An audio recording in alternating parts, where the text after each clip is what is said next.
नमस्कार दोस्तों, study with happiness में आप सभी का स्वागत है। और दोस्तों, आज के वीडियो में हम बात करेंगे कि सरकारी नौकरी पाने के लिए हार्ड वर्क करना चाहिए या स्मार्ट वर्क करना चाहिए, और दोनों में अंतर क्या है भाई।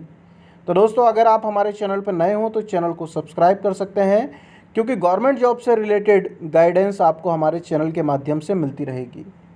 दोस्तों, ट्विंकल राजपूत जी हैं जिनने ये कमेंट किया है। पहले थोड़ा सा कमेंट पढ़ते हैं और फिर मैं आपको अपनी प्रतिक्रिया दूंगा इस पर।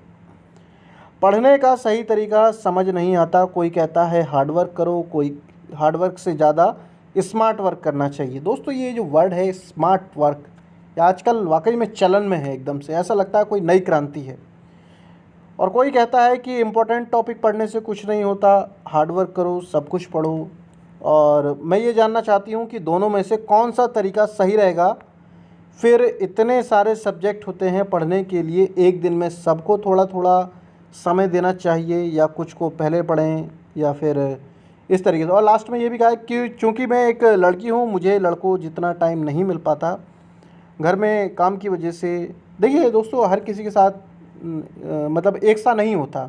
किसी के ऊपर जिम्मेदारियाँ ज़्यादा हैं, किसी पे कम हैं। मगर ये बात आप मानिएगा कि जिसके अंदर कुछ करने की चाह है, उसे वो कम समय में भी कर सकता है। वरना दोस्तों, आपने देखे होंगे पढ़ाई करने वाले में बहुत सारे लोग ऐसे मिलेंगे जो कि आलस्य के देवता होंगे। पढ़ लेंगे, कल पढ़ लेंगे, परसों पढ़ लेंगे। तो जैसे कि वो थॉर था ना, थॉर, जो लोग मार्वल मूवी देखते होंगे जानते होंगे कि थॉर को कहा जाता था तूफान का देवता। तो उसी तरीके से जो है ज़्यादातर जो अभ्यर्थी हैं वो बन चुके हैं आलस्य के देवता, क्योंकि वो चीज़ों को टाल मटोल करते रहते हैं। यही कारण है कि बहुत लंबा समय लग जाता है सिलेक्शन पाने में। अब बात करते हैं हार्ड वर्क और स्मार्ट वर्क।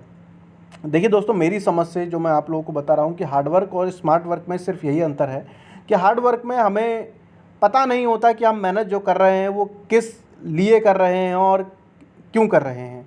जबकि स्मार्ट वर्क में ऐसा नहीं है कि आपको मेहनत नहीं करनी है, मेहनत पूरी करनी है, मगर नोइंगली करनी है। आपको पता है कि ये सब क्यों हो रहा है।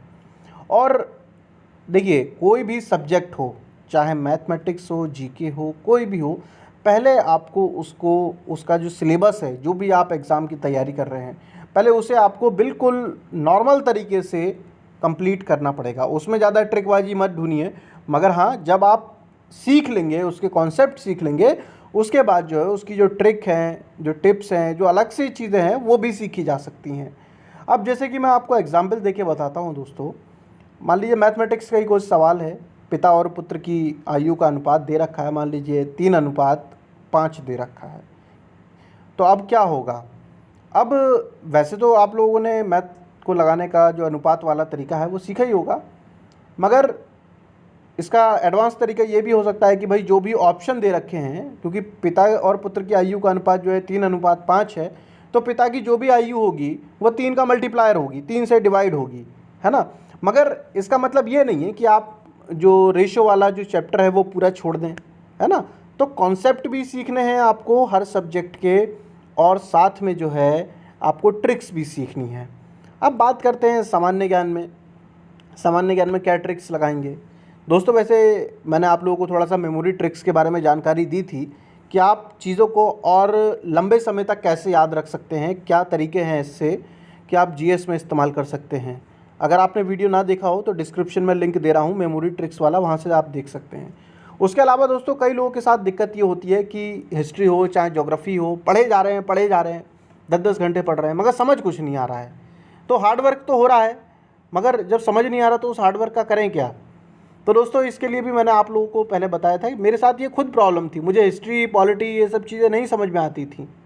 तो इसके लिए मैंने क्या तरीका अपनाया भाई, मैंने ये देखा बॉलीवुड ने कुछ काम किया है नहीं किया है। जब मैंने खोजा तो कम से कम 10-15 मूवी तो मुझे ऐसी मिल गई जो कि बॉलीवुड ने उस टॉपिक पे बना रखी थी। चाहे वो जोधा अकबर मूवी क्यों ना हो, चाहे वो गांधी जी पे मूवी क्यों ना हो, सरदार पटेल पे मूवी बन रखी है, सुभाष चंद्र बोस जी पे मूवी बन रखी है। बहुत सारी ऐतिहासिक चीज़ों पे तो हमारे बॉलीवुड ने बहुत सारा योगदान दिया है। अब इससे क्या फ़र्क पड़ता है। इससे फ़र्क यह पड़ता है यदि आपका पढ़ाई में इंटरेस्ट नहीं है, थोड़ा सा मूवी देखिए, फिर उसके बारे में किताब से पढ़िए, वाकई में मज़ा आ जाएगा दोस्तों। ये है स्मार्ट वर्क। मगर हार्ड वर्क भी करना। स्मार्ट वर्क का मतलब ये मत सोचिए कि आपको पढ़ाई नहीं करनी है या कुछ नहीं करना, आराम से बैठे रहो बस ट्रिक है याद करके। नहीं भाई, स्मार्ट वर्क में बस यही है कि आप जो चीज़ कर रहे हैं आपको पता चल रहा है क्यों कर रहे हैं, किस दिशा में कर रहे हैं, और हार्ड वर्क वाला मतलब ये नहीं है कि गधे की तरह जो है बस आप ईंटें ढोए जा रहे हैं, आपको पता नहीं चला, मेहनत तो पूरी कर रहे हैं मगर उसका कुछ रिजल्ट नहीं निकल रहा। ठीक है, इसी तरीके से जो है पॉलिटी पे मैंने आप लोगों को कई सारी वेब सीरीज़ बताई थी कि जैसे कि राज्यसभा टीवी पे भी दोस्तों बहुत सारी चीज़ें बनी हुई हैं। संविधान नाम का एक पूरा एपिसोड है, जिन लोगों को पॉलिटी समझ में नहीं आती है पहले उसे देखना चाहिए, उसके बाद काफ़ी चीज़ें जो हैं वो समझ में आने लगती हैं। दोस्तों हम सब चीज़ें समझने को तैयार हैं मगर कोई समझाने वाला मिल जाए अच्छा सा।